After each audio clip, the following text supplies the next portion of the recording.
ዓለምን ያስደነቀውና አርጀንቲናን ያስጨነቀው የሰማያዊ ሻርኮቹ ተጋድሎ ከአንድ ትንሽ ደሴት እስከ ታላቁ የዓለም ዋንጫ መድረክ የተመዘገበ አስደናቂ ታሪክ እንዲሁም ኩራት የተሞላበት አሳዛኙ ስንብታቸው የፈርዖኖቹ አስደሳች ድልና አዲሱ ሪከርዳቸው እንዲሁም በአፍሪካ መዝገብ ላይ የተጻፈው አስደናቂው የግብፅ ታሪክ የዓለም ዋንጫ ጉዞዋ የተሰናከለው ስምንተኛዋ የአፍሪካ ተሰናባቿ ጋናና የኮሎምቢያ የስኬት መንገድ እነሆ ቀሪ 16ቱና ተሰናባቾቹ የተለዩበት የሌሊቱ አስደናቂ የዓለም ዋንጫ ፍልሚያዎች የሰኔ 27 2018 ዓ.ም ዕለተ ቅዳሜ ከሜዳ ባሻገር የገበያ ስፖርት የዕለቱ የእኩለ ቀን ትንታኔያችን ፕሮግራሙን አዘጋጅቼ የማቀርብላችሁ መኮንን አልማው ነኝ። የዚህ ፕሮግራም ስፖንሰራችን ደግሞ ሜሪት ፕሮፐርቲስ ሲሆን አጭር ማስታወቂያውን አይተን ስንመለስ በቀጥታ ወደ መሰናዶአችን እናመራለን።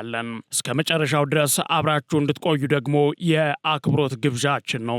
በመርካቶ መነገጃ እንጂ ሱቅ አይሸጥም። አልቋል ተብሎ የነበሩት መጣኝ ካሬ ስፋት ያላቸው የንግድ ሱቆችን በደንበኞቻችን ተደጋጋሚ ጥያቄ መሰረት ዳግም ለሽያጭ አቅርበናል። ከ2.8 ሚሊዮን ብር ሙሉ ክፍያ ጀምሮ በሶስት አይነት የካሬ አማራጮች እንሆ ብለናል። ባለ 4 ፎቅ ዘመናዊ የገበያ ሞሎችን በአንድ ዓመት ጊዜ ውስጥ የሚጠናቀቅ ሲሆን ለንግድ ስራው ተስማሚ በሆነችውና የሰው ፍሰት እጅግ በሚበዛባት በመርካቶ ተክለ ሃይማኖት በፍጥነት እየተገነባ ይገኛል። ልብ ይበሉ፣ ትልቁ ልዩነታችን የምንሸጠው በኔት ኤሪያ ብቻ ነው። ለጋራ መጠቀሚያ፣ ለኮሪደር ወይም ለግድግዳ ሳይሆን ለትክክለኛው የሱቆ ስፋት ብቻ ይክፈሉ። ምን ይሄ ብቻ! በመሃል አዲስ አበባ ቅንጡ ኑሮን ለምትፈልጉ የምስራች ይዘናል። በመሃል ፒያሳ የአራዳ ፓርክና የወዳጅነት ፓርክ እይታ ያላቸውን ዘመናዊ መኖሪያ ቤቶች 100% ቀድሞ ለሚከፍሉ የ30 በመቶ ልዩ ቅናሽ ያዘጋጀን ሲሆን ለ8 ቤቶች ብቻ የወጣ ቅናሽ በመሆኑ ቀድሞ ይመዝገቡ። ቤቶችን ባለ 1 መኝታ ጥቅላላ ክፍያ 4.2 ሚሊዮን ብር፣ ባለ 2 መኝታ ጥቅላላ ክፍያ 7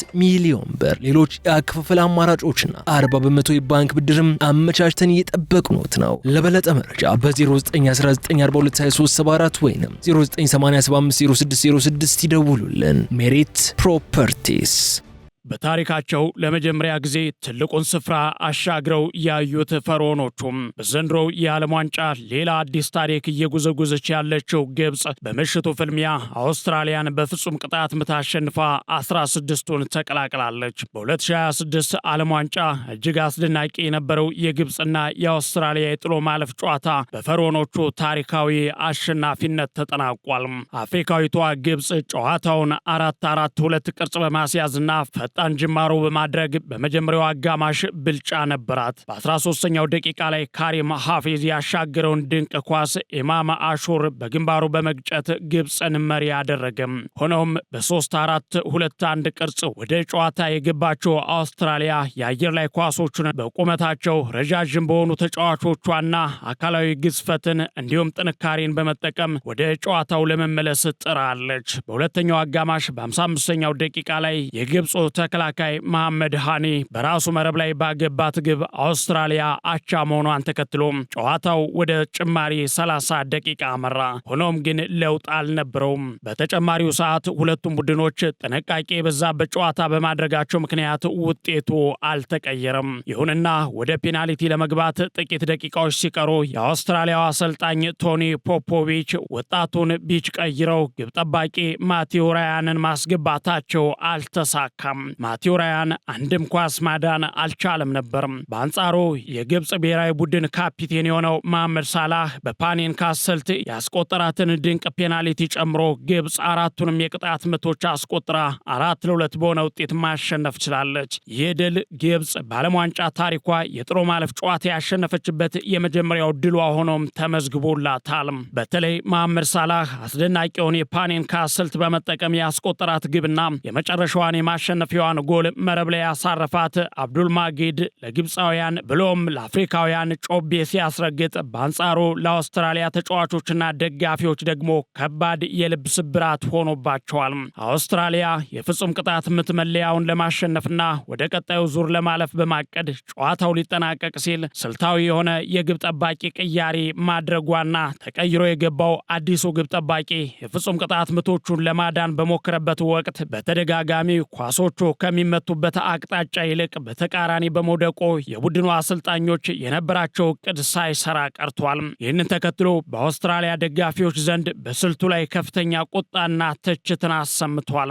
በዓለም ዋንጫ ታሪክ ለአራተኛ ጊዜ እየተሳተፈች የምትገኘው ግብፅ በዚህ መድረክ ስኬታማ ጉዞዋን ቀጥላበታለች። እንደ አውሮፓውያን አቆጣጠር በ1934፣ በ1990፣ በ2018ና ዘንድሮ በመድረኩ የተሳተፈችው ግብፅ ውድድሩን ያዘጋጀችውን ጣሊያንን በመቀላቀል በ1934 የዓለም ዋንጫ ላይ የተሳተፈች የመጀመሪያዋ የአፍሪካና የመካከለኛው ምስራቅ አገር በመሆን ታሪክ ሰርታለች። ጣሊያን 1934 ላይ ግብፅ በታሪኳ የመጀመሪያዋን የዓለም ዋንጫ ተሳትፎ አድርጋለች።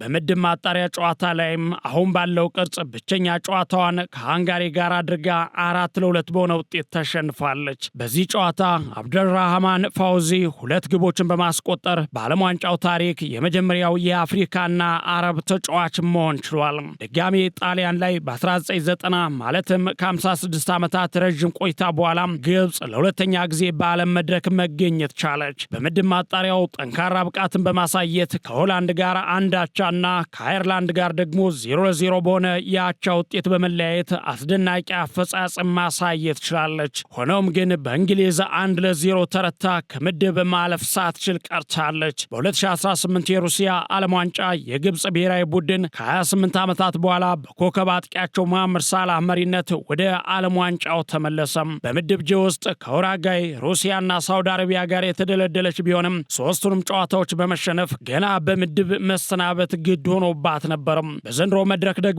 በሆሳም ሐሰን አሰልጣኝነት እየተመራ በመድረኩ የተገኘው የፈርዖኖቹ ልዑክ በአህጉሪቱ አስደናቂ ጉዞ ካደረጉት መካከል አንዱ ሆኖ መጥቷል።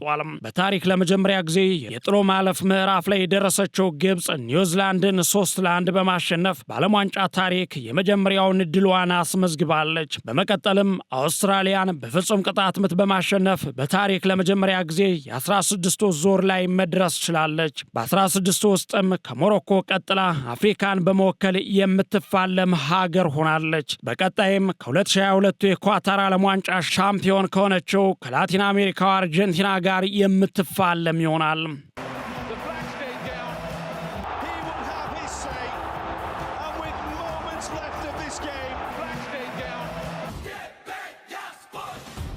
በ2026 የዓለም ዋንጫ መድረክ ዓለም ከተመለከተቻቸው እጅግ አስገራሚ ጨዋታዎች መካከል አንዱ የአርጀንቲናና የኬፕ ቨርዴ ፍጥጫ ነው። በ2026 የዓለም ዋንጫ የ32ቱ ጥሎ ማለፍ ውድድር ላይ በአርጀንቲናና በኬፕ ቨርዴ መካከል የተደረገው ጨዋታ በእግር ኳስ ታሪክ ውስጥ እጅግ አስደናቂና አስደሳች ድራማ ከታየባቸው ጨዋታዎች መካከል አንዱ ሆኖ ተመዝግቧል። በአሜሪካ ፍሎሪዳ ግዛት ማያሚ በሚገኘው ሃርድ ሮክ ስቴዲየም በተደረገ የሌሊቱ የዓለም ዋንጫ ፍጥጫ ሰማያዊ ሻርኮች አርጀንቲናን አንገት ለአንገት ተናንቀው ሲያስጨንቁ አምሽተዋል። ፍጹም የበላይነትን ያሳያሉ ተብሎ የተገመቱት የወቅቱ ሻምፒዮን አርጀንቲናውያን ለመጀመሪያ ጊዜ ለዓለም ዋንጫ በበቃቸው ትንሿ የደሴት ሀገር ኬፕ ቨርዴ እስከ ጨዋታው ማብቂያ የመጨረሻዋ ሽርፍራፊ ሰከንድ ድረስ ብርቱ ፈተና ገጥሟቸው ነበር።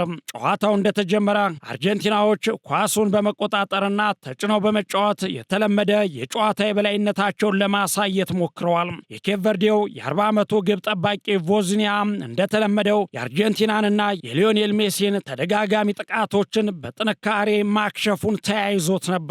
ነገር ግን በ29ኛው ደቂቃ ላይ ከላውታሮ ማርቲኔዝ የተሻገረችለትን ኳስ ሊዮኔል አንድሬስ ሜሲ በጥሩ ሁኔታ ተቆጣጥሮ ወደ ግብነት ቀይሯታል። ይህች ግብም ከአርጀንቲናውያን የድል ደወልነት ባሻገር ሊዮኔል ሜሲ በዓለም ዋንጫው በተከታታይ 8 ጨዋታዎች ላይ ግብ ያስቆጠረበትን ታሪካዊ ክብረ ወሰን እንዲያራዝም አድርገዋለች። በተጨማሪም በዘንድሮ መድረክ ላይ በዓለም ዋንጫ 7 ግቦችን በማስቆጠር ከፍተኛ ግብ አስቆጣሪነቱን እንዲመራ አስችለዋለች። በዚህም ጨዋታው የመጀመሪያው አጋማሽ በአርጀንቲና 1-0 መሪነት ተጠናቀቀ። ሁለተኛው አጋማሽ ሲጀመር ሰማያዊ ሻርኮቹ በቁጭትና በእልህ የአቻነት ፍለጋ ማነፍነፍ ጀመሩ። በዚህም ኬፕ ቨርዴዎች ፍርሃታቸውን አውልቀው በመጣልና የመከላከል አቅማቸውን ወደ ማጥቃቱ በማምጣት በ59 በ62ኛው ደቂቃ ላይ ደጋፊዎቻቸውን ያስፈነጠዘ አርጀንቲናውያንን ደግሞ ያፈዘዘ አስገራሚ ስራ ሰሩ። ሪያን ሜንዴዝ በጥሩ ታክቲክ ያሻገረውን ኳስ ዴሮይ ኦአርቴ ኳሷን የአርጀንቲናው ግብ ጠባቂ ማርቲኔዝ እጆች እንዳይቆጣጠሯት አድርጎ መረቡ ላይ አሳረፋት። በዚህም የጨዋታው 90 ደቂቃ 1-1 በሆናቻ ውጤት በመጠናቀቁ ወደ ተጨማሪ 30 ደቂቃ እንዲያመራ ተገደደ።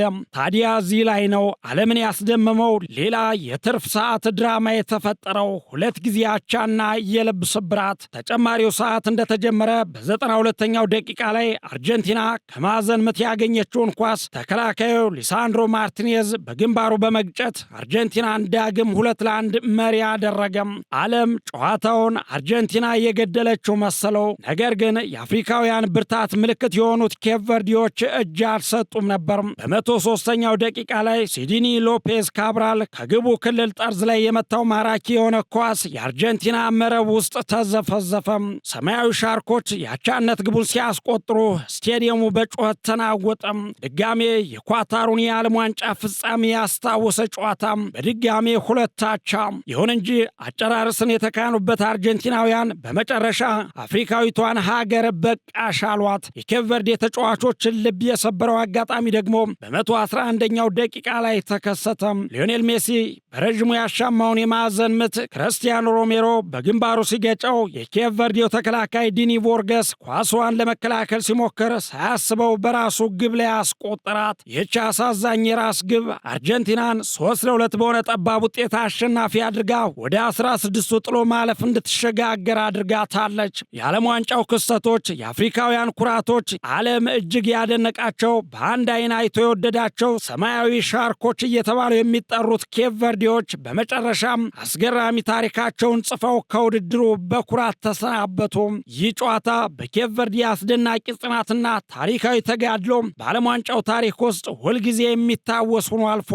በምድባቸው ያደረጓቸውን 3 ጨዋታዎች በሙሉ አንድም ጨዋታ ሳይሸነፉ በአቻ ውጤት ያጠናቀቁት ሰማያዊ ሻርኮቹ ከስፔን ከኡራጋይና ከአርጀንቲና ጋር በሙሉ ኃይላቸው ተፋልመው በመጨረሻም በዓለም ሻምፒዮኖቹ በተጨማሪ ሰዓት ተሸንፈዋል። ከ600 ሺህ በታች ሕዝብ ብቻ ያላት ትንሿ የደሴት ሀገር በመጀመሪያው የዓለም ዋንጫ ተሳትፏ ዓለምን አስደምማ በኩራትና በጀግንነት ተሸኝታለች። መላው ዓለምም ይህንን ሁሉ የእግር ኳስ አስደሳች ስሜት መገረምና መደነቅ ስለሰጣችሁን እናመሰግናለን ብሏቸው ቆሞ አጨብጭቦ ሸኝቷቸዋል። 16ቱን የተቀላቀለው የአርጀንቲና ብሔራዊ እግር ኳስ ቡድን በበኩሉ በቀጣይ 8ቱን ለመቀላቀል ጁን 7 በአታላንታ ሌላዋን የአፍሪካ ሀገር የግብፅ ብሔራዊ ቡድንን የሚገጥም ይሆናል።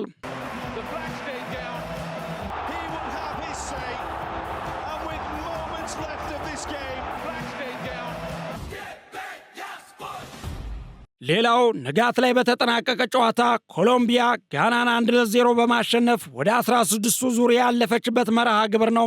በሁለት የተለያዩ አህጉሮች የተወከሉት የደቡብ አሜሪካዋን ኮሎምቢያንና የምዕራብ አፍሪካዋን ሀገር ጋናን ያገናኘው ይህ ታላቅ ፍልሚያ በላቲኖ ሀገር አሸናፊነት ተጠናቋል። የጥሎ ማለፉን ጨዋታ ኮሎምቢያ ጋናን 1-0 በሆነ ጠባብ ውጤት በማሸነፍ ወደ 16ቱ ዙር ማለፏን ስታረጋግጥ፣ ጋና በበኩሏ 8ኛዋ ተሰናባች አፍሪካዊት ሀገር ሆናለች። በጨዋታው የመጀመሪያ አጋማሽ ላይ ጆን አሪየስ ያስቆጠራት ብቸኛ ግብ ኮሎምቢያን ወደምትፈልገው ስፍራ እንድታመራ አስችሏታል። ጋናውያን በ2010 የዓለም ዋንጫ ታሪክ ከኡራጋይ ጋር ተመሳሳይ ስም ባለው የኮሎምቢያው ተቀያሪ ተጫዋች ሉዊስ ሱዋሬዝ ፈታኝ እንቅስቃሴ ጨዋታው ከብዷት ከውድድሩ ተሰናብታለች። ሱዋሬዝ ከቀይ መስመር ያሻማትን ኳስ አሪየስ በግንባሩ በመግጨት መረቡ ላይ በማሳረፍ ድል መጎንጨት ችሏል። ጋና በጉዳት ምክንያት ኮከብ ተጫዋቿ መሐመድ ኩዱስ ባለመሰለፉ የፈጠራ ብቃት አንሷት የታየች ሲሆን አንድም ኢላማውን የጠበቀ ሙከራ ሳታደርግ ከውድድሩ ውጭ ሆናለች።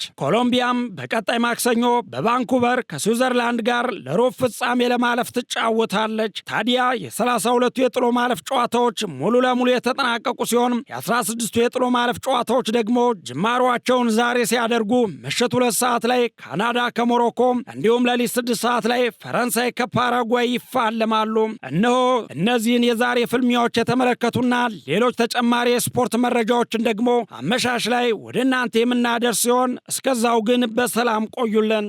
በመርካቶ መነገጃ እንጂ ሱቅ አይሸጥም። አልቀዋል ተብሎ የነበሩት መጣኝ ካሬ ስፋት ያላቸው የንግድ ሱቆችን በደንበኞቻችን ተደጋጋሚ ጥያቄ መሰረት ዳግም ለሽያጭ አቅርበናል። ከ2.8 ሚሊዮን ብር ሙሉ ክፍያ ጀምሮ በ3 አይነት የካሬ አማራጮች እንሆ ብለናል። ባለ 4 ፎቅ ዘመናዊ የገበያ ሞሎችን በአንድ ዓመት ጊዜ ውስጥ የሚጠናቀቅ ሲሆን ለንግድ ስራው ተስማሚ በሆነችውና የሰው ፍሰት እጅግ በሚበዛባት በመርካቶ ተክለ ሃይማኖት በፍጥነት እየተገነባ ይገኛል። ልብ ይበሉ፣ ትልቁ ልዩነታችን የምንሸጠው በኔት ኤሪያ ብቻ ነው። ለጋራ መጠቀሚያ፣ ለኮሪደር ወይም ለግድግዳ ሳይሆን ለትክክለኛው የሱቆ ስፋት ብቻ ይክፈሉ። ምን ይሄ ብቻ! በመሃል አዲስ አበባ ቅንጡ ኑሮን ለምትፈልጉ የምስራች ይዘናል። በመሃል ፒያሳ የአራዳ ፓርክና የወዳጅነት ፓርክ እይታ ያላቸውን ዘመናዊ መኖሪያ ቤቶች 100% ቀድሞ ለሚከፍሉ የ30 በመቶ ልዩ ቅናሽ ያዘጋጀን ሲሆን ለ8 ቤቶች ብቻ የወጣ ቅናሽ በመሆኑ ቀድሞ ይመዝገቡ። ቤቶችን ባለ 1 መኝታ ጠቅላላ ክፍያ 4.2 ሚሊዮን ብር፣ ባለ 2 መኝታ ጠቅላላ ክፍያ 7 ሚሊዮን ብር፣ ሌሎች የአከፋፈል አማራጮችና 40 በመቶ የባንክ ብድርም አመቻችተን እየጠበቅኖት ነው። ለበለጠ መረጃ በ0919422374 ወይም 0987506006 ይደውሉልን። ሜሪት ፕሮፐርቲስ